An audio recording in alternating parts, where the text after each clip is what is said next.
Students, आप सबका बहुत बहुत स्वागत है क्लास 12 की इस लेटेस्ट वीडियो में।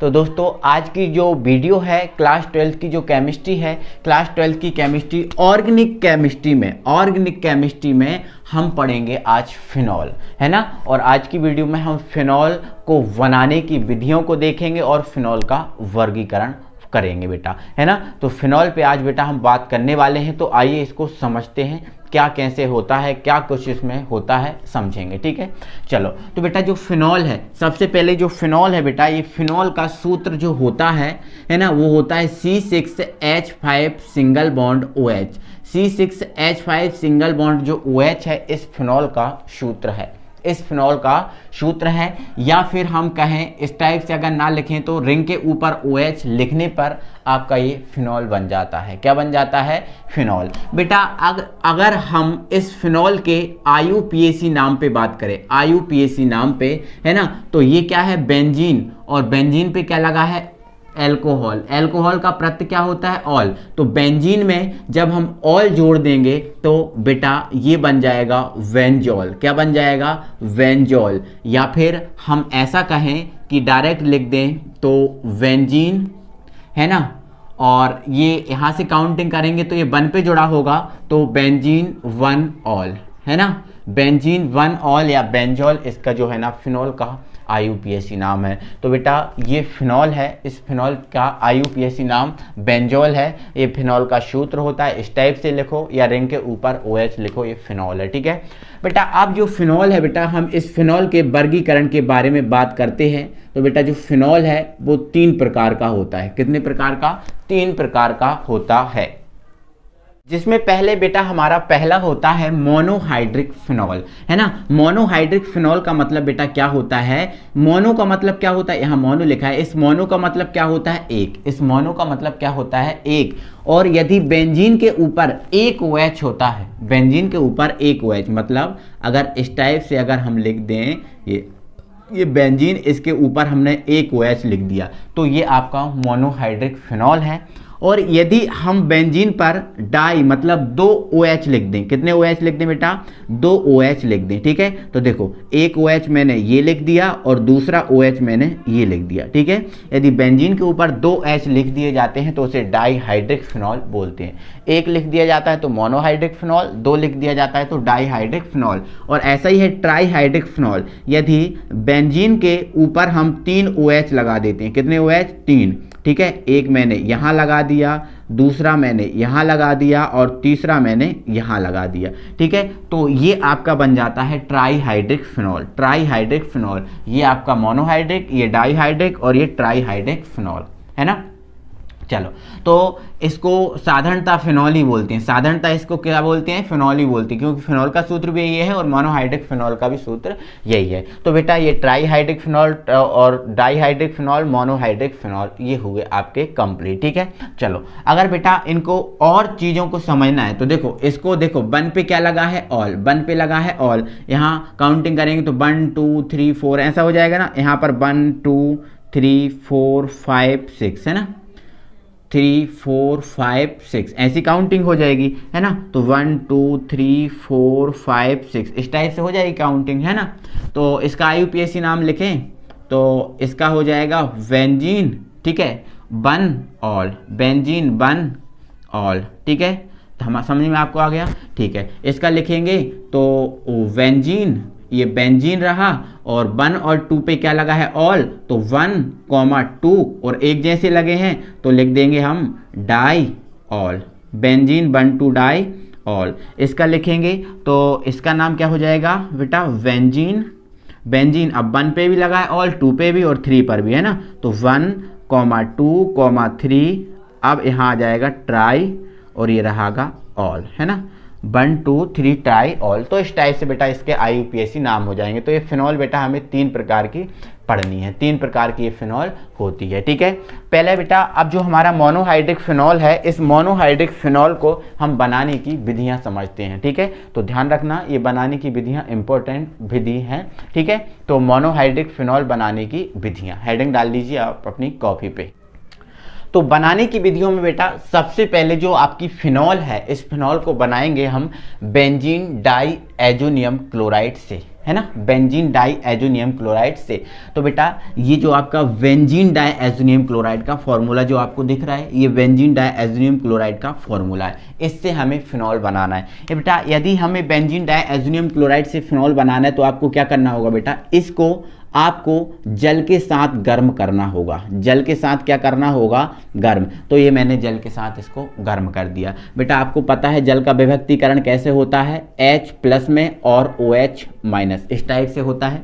तो आपको दिख रहा है बेटा जो H+, ये जो H+ दिख रहा है ये आपका Cl के साथ बना लेगा HCl बना लेगा।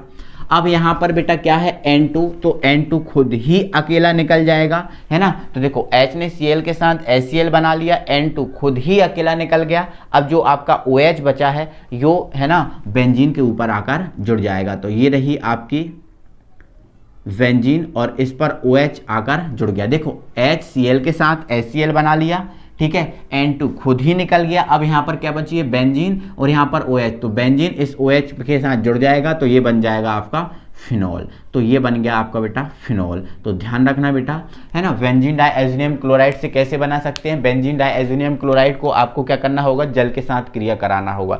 जैसे ही जल के साथ क्रिया कराओगे, मतलब जल के साथ गर्म करोगे, तो आपको फिनॉल इस टाइप से प्राप्त हो जाएगा। ठीक है बेटा, आई होप आपको समझ में आ गया होगा। अब बढ़ते हैं हम आगे। तो बेटा अब हम रेसिंग विधि द्वारा बनाते हैं फिनॉल को। तो आपको बता देता हूं बेटा, ये एक इंपॉर्टेंट रिएक्शन है, IMP रिएक्शन है, समझे। देखो, है ना, रेसिंग विधि द्वारा हम क्या बनाते हैं, फिनॉल बनाते हैं। ठीक है, तो रेसिंग विधि में हम करते क्या है, उस चीज को आपको समझना है। तो बेटा जो रेसिंग विधि होती है, इस रेसिंग विधि में हम क्या करते हैं, जो बेंजीन होती है, ये रही आपकी बेंजीन, इस बेंजीन की हम HCl और O2 के साथ अभिक्रिया कराते हैं। ठीक है, तो ध्यान रखना, रेसिंग विधि में हम क्या करते हैं, बेंजीन, HCl और O2 की हम अभिक्रिया कराते हैं कॉपर की उपस्थिति में, कॉपर की उपस्थिति में, या फिर हम बेटा बात करें कॉपर नली में, कॉपर की उपस्थिति में या कॉपर नली में 230 डिग्री सेल्सियस ताप पर, 230 डिग्री सेल्सियस ताप पर अभिक्रिया कराते हैं। ठीक है, क्या बोल रहा हूं बेटा मैं, जो रेसिंग अभिक्रिया है, इस रेसिंग अभिक्रिया में, रेसिंग विधि में हम क्या करते हैं बेटा, बेंजीन है, ये बेंजीन, HCl और O2 की कॉपर नली में 230 डिग्री सेल्सियस ताप पर अभिक्रिया कराते हैं। ठीक है ना। तो बेटा यहाँ पर जो बेंजीन है, हमें पता है बेंजीन में प्रत्येक कॉर्नर पे एक कार्बन और हाइड्रोजन होता है। तो हम यहाँ का जो हाइड्रोजन है बेंजीन का ओपन कर लेते हैं। तो बेटा आपको दिख रहा है ये H, यहाँ से ये वाला H और ये आपका O, तो H और O आपस में मिलेंगे और बना देंगे H2O। बेटा इसमें बैलेंस करने की कोई प्रॉब्लम नहीं होती, बैलेंस करो या ना करो उससे कोई मतलब नहीं होता। तो ये वाला H, ये वाला H, ठीक है, और ये O, H और ये O आपस में मिलेंगे और क्या बना लेंगे, H2O। अब हमारे पास क्या बचा है, ये बेंजीन और यहाँ पर Cl। तो जो Cl दिख रहा है बेटा, ये जो Cl है ये रिंग पर जाकर जुड़ जाएगा, रिंग पर जाकर जुड़ जाएगा। ठीक है, तो ये हमें प्राप्त हो जाएगा क्लोरोबेंजीन। कौन सा बेंजीन प्राप्त हो जाएगा बेटा, क्लोरोबेंजीन। तो ध्यान रखो, हमें प्राप्त क्या करना है बेटा, रेसिंग विधि से फिनॉल बना रहा है ना, हमें फिनॉल प्राप्त करना है। बट देखो अभी फिनॉल नहीं बना है, अभी हमारा क्या बना है बेटा, क्लोरोबेंजीन बना है, क्लोरोबेंजीन बना है। तो आगे बेटा हमें क्या करना है, जो क्लोरोबेंजीन बना हुआ है बेटा, इस क्लोरोबेंजीन की हमें क्या कराना है, जल के साथ क्रिया कराना है। ये क्लोरोबेंजीन है, इसकी हमें जल के साथ क्रिया कराना है। तो ये रहा जल, तो इसको हमने ओपन H तोड़ लिया जल को H और OH में।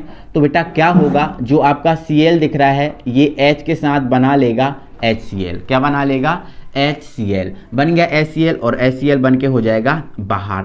अब हमारे पास क्या बचा, बेंजीन और OH। तो जो बेंजीन है ना, इसके ऊपर ये आके आपका OH जुड़ जाएगा।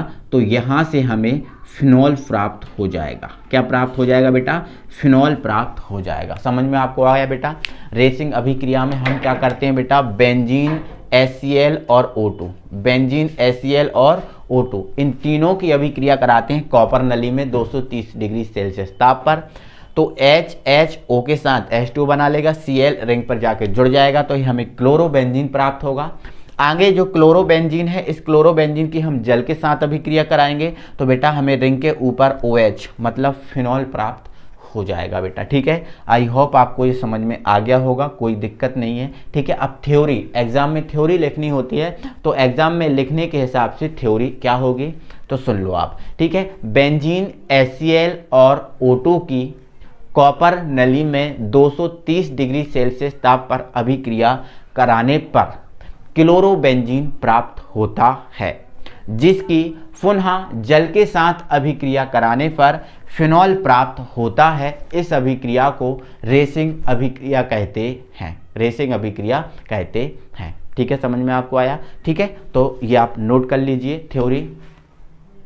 नेक्स्ट बेटा हम डाउ विधि द्वारा फिनॉल बनाएंगे। अब डाउ विधि में हम क्या करते हैं उस चीज को समझो बेटा। जो डाउ विधि है, इस डाउ विधि में हम क्या करते हैं, जो क्लोरोबेंजीन होता है, क्या होता है, क्लोरोबेंजीन मतलब रिंग के ऊपर Cl, यही होता है ना क्लोरोबेंजीन।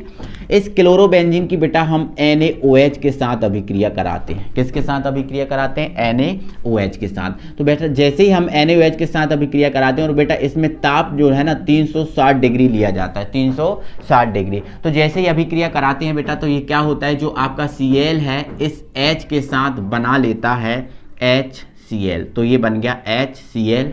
अब हमारे पास बचा रिंग और ONA। ठीक है, तो जो आपका ONA बचा है बेटा, ये जो है ना रिंग के ऊपर जाकर जुड़ जाता है, तो ये ONA रिंग के ऊपर जाकर जुड़ गया, जिसका नाम है सोडियम फिनेट। ये आपका सोडियम और ये आपका फिनेट। ठीक है, तो इसका नाम क्या है बेटा, सोडियम फिनेट, सोडियम फिनेट। ये आपका सोडियम फिनेट आकर तैयार हो गया बेटा। ठीक है, अब आगे बेटा सोडियम फिनेट बना, हमें देखो बनाना क्या है, फिनॉल बनाना। हमें क्या बनाना है, फिनॉल। अभी क्या बना है, सोडियम फिनेट। तो आगे होगा क्या बेटा, आगे क्या होगा है ना, जो आपका सोडियम फिनेट बना है ना, और यहां से HCl बाहर निकल गया, तो जो सोडियम फिनेट है, जो बाहर निकला हुआ HCl है, इससे फिर से क्रिया करता है और फिर से क्रिया करके ये बना देता है NaCl। क्या बना देता है, NaCl। तो ये बन गया NaCl। अब जो H है इस O के साथ जुड़ जाएगा, तो आपका बन जाएगा रिंग के ऊपर OH, रिंग के ऊपर OH, रिंग के ऊपर क्या बन जाएगा, OH, है ना, जो कि आपका क्या होगा, फिनॉल होगा बेटा। क्या होगा, फिनॉल होगा। ध्यान रखना, आपको ऐसे बनाना है। ठीक है बेटा, आई होप आपको समझ में आ गया होगा बेटा। आपका इसका दूसरा तरीका भी है इस रिएक्शंस को सॉल्व करने का, या मैं बता दे रहा हूं। देखो ये आपका क्या है बेटा, क्लोरोबेंजीन, ये क्लोरोबेंजीन, और ये रहा आपका NaOH। देखो फुल रिएक्शन जो है ना इस टाइप से होती है, मैंने देखो फुल रिएक्शन बताया इस टाइप से होती है। अगर आपको ऐसे नहीं करना तो Na को और Cl को बाहर कर देना और बन जाएगा बेटा क्या, NaCl, और जो OH है रिंग के ऊपर जाकर जुड़ जाएगा, तो डायरेक्ट आपको क्या प्राप्त हो जाएगा, फिनॉल। ऐसे भी कर सकते हो, कोई प्रॉब्लम नहीं है। ठीक है, डाउ विधि में हम करते क्या बेटा, जो क्लोरोबेंजीन है इस क्लोरोबेंजीन की NaOH के साथ 360 डिग्री सेल्सियस पर अभिक्रिया कराते हैं, तो HCl बनाते हैं पहले, और यहाँ से बनता है सोडियम फिनेट। वास्तव में ही पहले ये बनता है सोडियम फिनेट, फिर सोडियम फिनेट जो बना हुआ HCl है फिर से क्रिया कर जाता है और ये NaCl को बाहर कर देता है और OH बना लेता है। ये हो आपका क्या होगा बेटा, फिनॉल होगा। डायरेक्ट आप बनाओ तो ऐसे बना सकते हैं, कोई प्रॉब्लम नहीं है। ओके, नेक्स्ट बेटा हमें क्यूमीन से फिनॉल बनाना है। ठीक है, तो बेटा क्यूमीन का एक खतरनाक टाइप का, थोड़ा डिफरेंट और अलग टाइप का फॉर्मूला है। ये है क्यूमीन का फॉर्मूला, रिंग के ऊपर CH, इस तरफ CH3, इस तरफ CH3, ये आपका क्यूमीन है।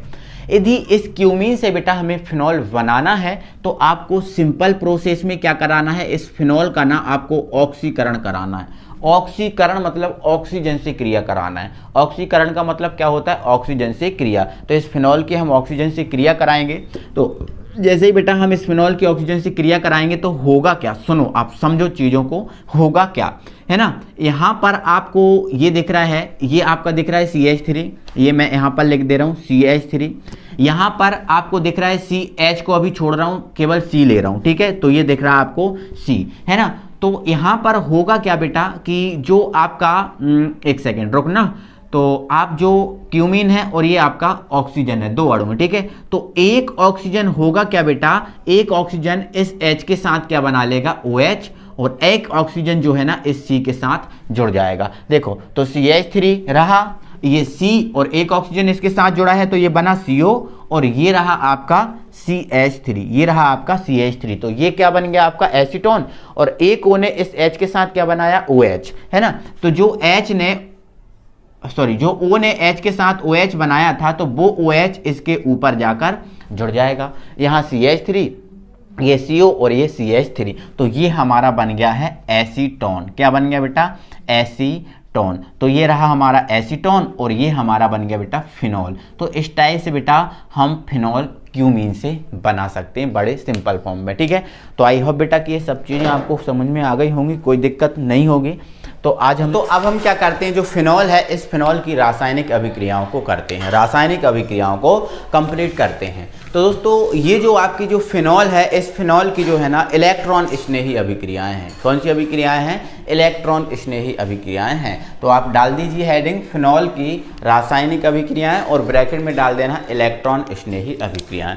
तो दोस्तों जो फिनॉल है या कोई अन्न होता है उसकी जो इलेक्ट्रॉन स्नेही अभिक्रियाएं होती हैं वो मात्र आपकी 4 या 5 होती हैं, जिसे ठीक है, जिसमें आपकी पहली अभिक्रिया होती है हैलोजनीकरण अभिक्रिया, दूसरी अभिक्रिया होती है नाइट्रीकरण अभिक्रिया, तीसरी अभिक्रिया होती है सल्फोनीकरण अभिक्रिया, ठीक है, फिर आपकी जो है ना एल्काइलीकरण अभिक्रिया। तो ये जो अभिक्रियाएं होती हैं ये इलेक्ट्रॉन स्नेही अभिक्रियाएं होती हैं।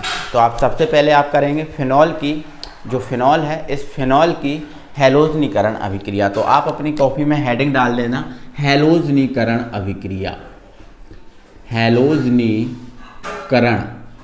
हैलोजनीकरण अभिक्रिया, हैलोजनीकरण अभिक्रिया। तो दोस्तों आप सबसे पहले ये जो जान लो कि ये जो फिनॉल, देखो आप जान तो चुके ही हो कि ये आपका क्या होता है, फिनॉल होता है। ये आपका क्या होता है मेरे भाई, रिंग के ऊपर जो OH होता है वो आपका फिनॉल होता है, ठीक है। इस फिनॉल में क्या होता है, बेंजीन होता है। फिनॉल में OH जो है ना बेंजीन से जुड़ा होता है, आप देख पा रहे हो। बेंजीन में आपको पता है 6 कार्बन होते हैं, एक कार्बन यहाँ, दूसरा कार्बन यहाँ, तीसरा कार्बन यहाँ, चौथा कार्बन यहाँ, पांचवा कार्बन यहाँ, छठवां कार्बन यहाँ। मतलब ये जो आपका फिनॉल होता है इस फिनॉल के बेंजीन में 6 कार्बन होते हैं, और वैसे भी पता है बेंजीन में तो 6 कार्बन होते ही हैं, 6 कार्बन होते ही हैं।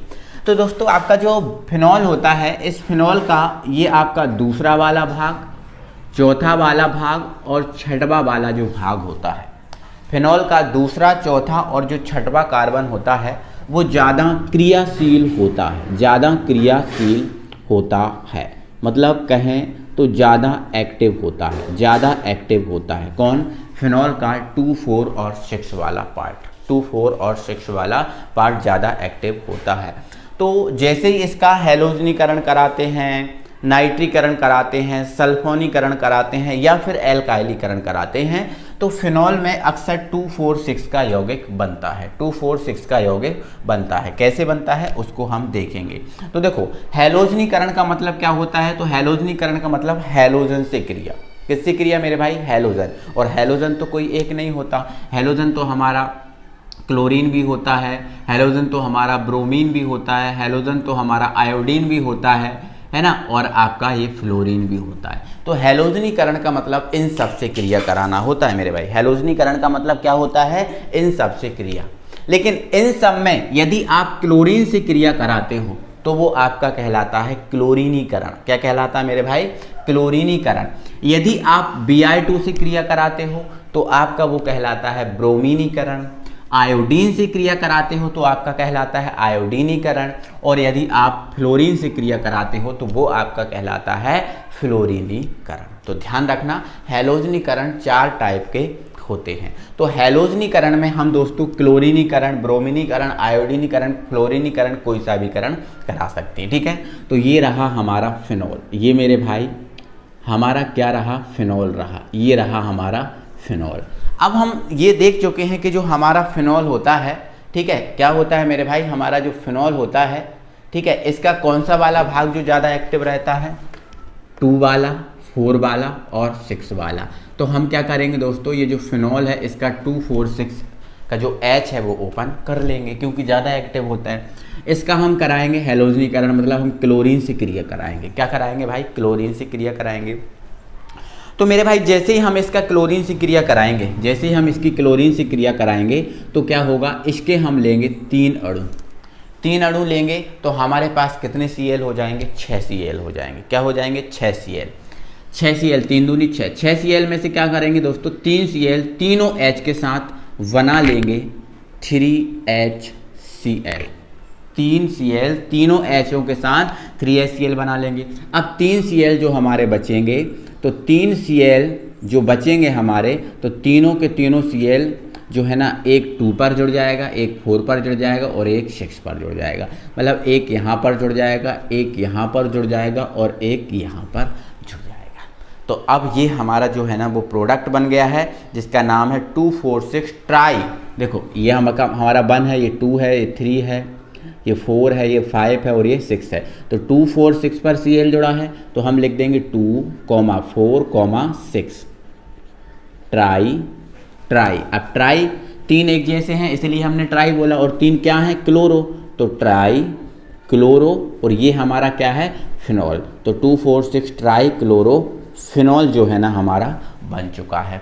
अगर हम ब्रोमीन से कराते तो 2,4,6 ट्राई ब्रोमोफिनॉल बनता, आयोडीन से कराते तो ट्राई आयोडोफिनॉल बनता। तो इस टाइप से ये बन जाता। तो ये हमारी पहली अभिक्रिया जिसका नाम है मेरे भाई हैलोजनीकरण अभिक्रिया। कौन सी अभिक्रिया मेरे भाई, हैलोजनीकरण अभिक्रिया। अब ये हैलोजनीकरण अभिक्रिया हमारी कंप्लीट हुई। इसके बाद आगे बढ़ते हैं और आगे हम देख लेते हैं, ठीक है। चलो आगे बढ़ते हैं और आगे की जो रिएक्शन है वो देख लेते हैं। तो अगली जो रिएक्शन है दोस्तों हमारी दूसरी है जिसका नाम है नाइट्रीकरण।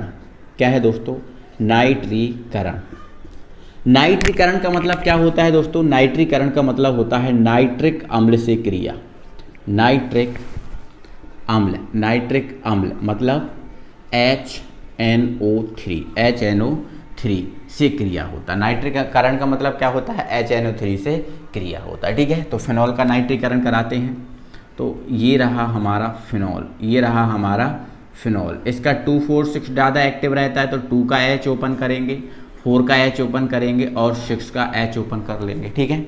चलो इसका दोस्तों हमें नाइट्रीकरण कराएंगे तो हम इस नाइट्रिक अम्ल मतलब HNO3 से क्रिया कराएंगे। और HNO3 को लिखने का एक अच्छा बेस्ट तरीका है, आपको मैं पहले ही बता चुका हूँ। HNO3 को ऐसे लिखते हैं क्योंकि हमें एक समूह का निर्माण करना है, हमें एक समूह चाहिए। तो HNO3 को ऐसे लिखेंगे तो हमें एक समूह मिल जाएगा और ये समूह हमारा होगा NO2 जिसका नाम होगा नाइट्रो, जिसका नाम क्या होगा, नाइट्रो, ठीक है ना। तो हम इसका नाइट्रीकरण कराएंगे तो दोस्तों इसके हम 3 अणु लेंगे। कितने अणु लेंगे, 3 अणु। 3H और 3O हमारे पास आ गए और 3 NO2 हमारे पास है। तो 3H 4H 5H और ये 6H, 3J 4 5 6, 6H 3O के साथ यहाँ पर बनाएंगे 3H2O। क्या बनाएंगे मेरे भाई, 3H2O। इसके बाद हमारे 3 NO2 बचे हैं तो एक यहाँ और एक यहाँ जुड़ जाएगा। मतलब ये जो है ना हमारा बन जाएगा क्या, देखो इधर ये OH, एक NO2 यहाँ पर जुड़ जाएगा, एक NO2 यहाँ पर जुड़ जाएगा और एक NO2 यहाँ पर जुड़ जाएगा। मतलब ये हमारा बन जाएगा 2,4,6 ट्राई नाइट्रो और ये हमारा बना है फिनॉल। क्या बना है, फिनॉल।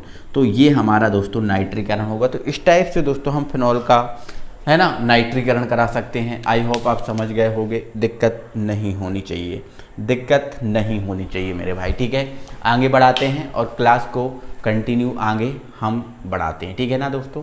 तो इतना आपको समझ में आ गया कि नहीं, बोलो हाँ, बोलो आ गया समझ में। अब आगे बढ़ाएं क्लास को और आगे बढ़ते हैं और हम आगे देखते हैं सल्फोनीकरण। तो दोस्तों अब हम इसका सल्फोनीकरण कराएंगे और सल्फोनीकरण का मतलब होता है H2SO4 मतलब सल्फ्यूरिक अम्ल से क्रिया, मतलब सल्फ्यूरिक अम्ल से क्रिया होता है। और दोस्तों जो सल्फ्यूरिक अम्ल है इसको लिखने का तरीका है, इस सल्फ्यूरिक अम्ल को हम ऐसे लिखते हैं तोड़कर OH और HSO3, OH और HSO3। तो यहाँ से एक समूह का निर्माण होता है जिसको हम बोलते हैं सल्फोनिक। क्या बोलते हैं मेरे भाई? सल्फोनिक। ये आपका समूह है, ठीक है। तो यहाँ पर हम दोस्तों क्या करेंगे, इसके 3 अणु लेंगे, इसका H यहाँ से, H यहाँ से और H यहाँ से ओपन कर लेंगे, ठीक है। तो हम इसके 3 अणु लेंगे, तो 3 4 5 6 H 3 O के साथ बनाएंगे मेरे भाई 3H2O, 3H2O। और ये जो आपका सल्फोनीकरण है मेरे भाई वो हम कम ताप पर कराएंगे। किस पर? कम ताप पर। और ये कम ताप लगभग कितना लेंगे, तो मेरे भाई जो आपका कम ताप जो है ना वो 100 डिग्री सेल्सियस लगभग हम लेंगे। कम ताप 100 डिग्री सेल्सियस लगभग लेंगे। एक और बात है दोस्तों, जो नाइट्रीकरण अभी हाल हमने कराया था, ये नाइट्रीकरण हम सांद्र H2SO4 की उपस्थिति में कराते हैं। मैं आपको लिखवाया नहीं पाया, उसको आप लिख लेना, ठीक है। तो जैसे ही हम कराएंगे तो ये तो आपका 3H2 बच गया। अब HSO3 3 बचे हैं, आगे 3 लगा मतलब ये 3 है, एक यहाँ और एक यहाँ जुड़ जाएगा। तो यहाँ से हमारा ये प्राप्त हो जाएगा, ये हमारा OH, यहाँ HSO3, यहाँ HSO3 और यहाँ HSO3, मतलब 2 4 6 try sulphonic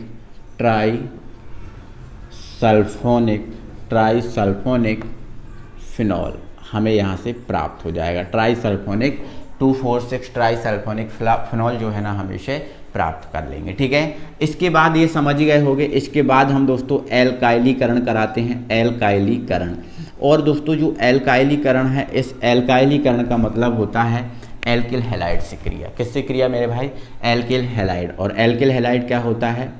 R single bond X, जिसकी जगह हम CH3Cl ले सकते हैं, C2H5Cl ले सकते हैं, वगैरह वगैरह ले सकते हैं। तो एल्काइलीकरण हम इसका कराएंगे। तो ये रहा आपका फिनॉल, ठीक है, ये रहा आपका फिनॉल, ठीक है। यहाँ से हम इसका H, यहाँ से हम इसका H और यहाँ से हम इसका H ओपन कर लेंगे, CH3Cl से इसकी क्रिया कराएंगे, ठीक है। तो ये जो है ना क्या बनने वाला है वो आप खुद डिसाइड करेंगे कि सर क्या बनेगा, वो आपको देखना है। ये आपका होमवर्क है कि आपको ये होमवर्क में जो है ना कंप्लीट करना है, ठीक है। होमवर्क में आपको ये कंप्लीट करना है, ठीक है ना दोस्तों। तो इतना आई होप समझ में आया होगा कि हमने जो फिनॉल है, ये फिनॉल बनाने की विधि देखी, फिनॉल की जो कुछ अभिक्रियाएं की हैं। अब लेकिन हम ये नहीं कहते कि फ़िनॉल की जो है ना संपूर्ण अभिक्रियाएं कंप्लीट हो चुकी हैं, नहीं, फ़िनॉल की अभी और भी अभिक्रियाएं बाकी हैं जिसको हम आगे देखेंगे, ठीक है ना दोस्तों। तो इतना आप कंप्लीट कीजिए, ठीक है ना। इसके बाद हम अगली वीडियो में आपसे फिर मुलाकात करेंगे, तब तक के लिए थैंक यू वेरी मच।